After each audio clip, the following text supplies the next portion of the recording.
Hello everyone, today in this video I'll fight against the advanced character of our world around us, and in this video I would like to discuss the book I just finished reading.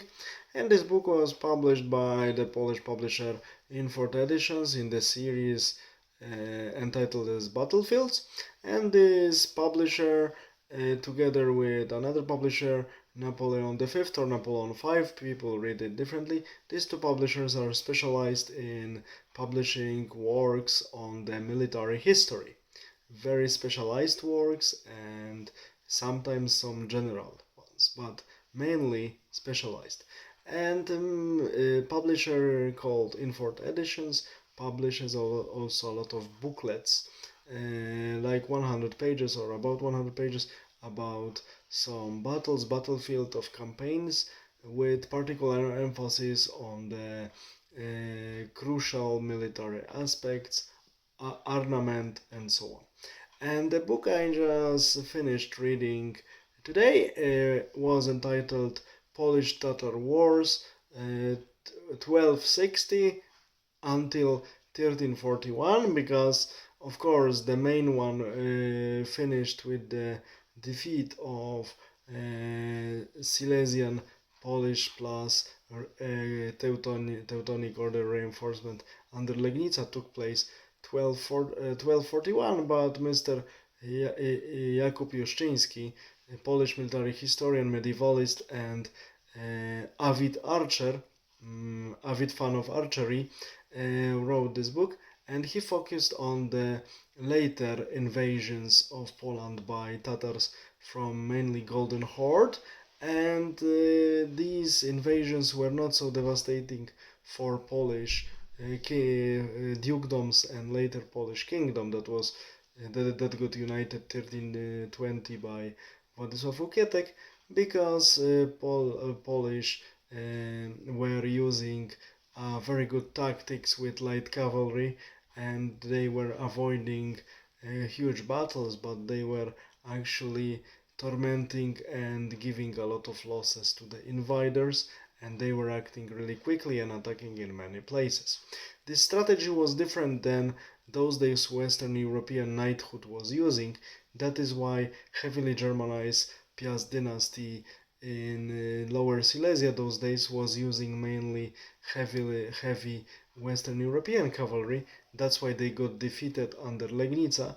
But Mr. Juszczyński, which is also true, noticed that the serious defeats, even during this first horrible invasion of Poland in 1241, that it's not fully described in this book, because later invasions of Poland by Tatars are described in this book, but even during these invasions, the representatives of Polish dukes, other armies of Polish dukedoms, with of course exception of the Silesian ones, were not defeated by Tatars, because they were using Polish tactics that are typical to light cavalry, and also many units with horse archers, and also infantry archers, but mainly horse archers and light cavalry.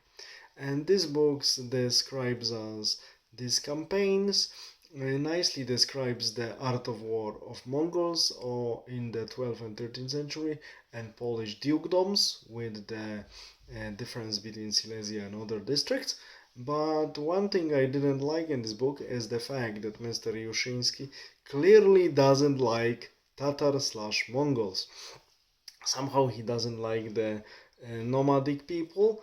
Of course, they were breaking the agreements, they were never keeping the oaths, never keeping the word, they were treating politics mechanistically, they were cheaters, they were using spies, they were using assassins, all what can be possible. They were attacking from behind and so on, without the warning. Yes, yes, yes, yes, yes. They were living in difficult conditions. That's why for some of them got degraded. They were using incredible cruelty, but the fact is that they were living in huge territories, in great hordes. They were defeating so many lands, so many nations, so they had to be cruel to keep the power. It was an element of their politics, of getting nations under their command and not thinking about the rebellion. So it was not cruelty done because they liked, because they were sadists. No, it was methodic approach to have political obedience among their the nations which were dependent on them. I wanted to say among their vassals and fiefs, but it doesn't fit like this.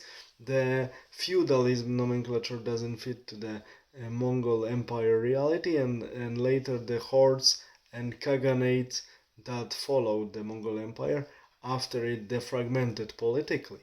So, with the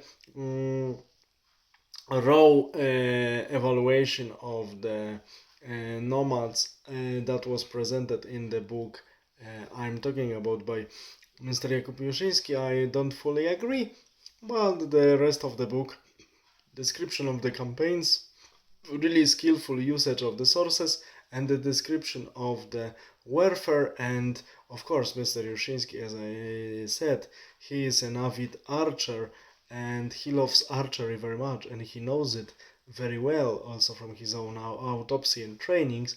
He describes the fragments about archery and archer warriors very well, very often quoting, like in his previous books, about Prussians, old Prussians, and Polish welfare from the 13th century. He very often quotes the book of famous Hungarian archer still living, Lajos Kasai, horseback archery, and one can see that this is his real passion. Very good book from the publisher in 4th editions. I hope that they will be soon translated into English and other languages, because luckily we have some young, very good military historians, and I think they will be productive for many years to come, and we will have interesting texts to read, analyze, and debate about. All the best, have a nice day, bye.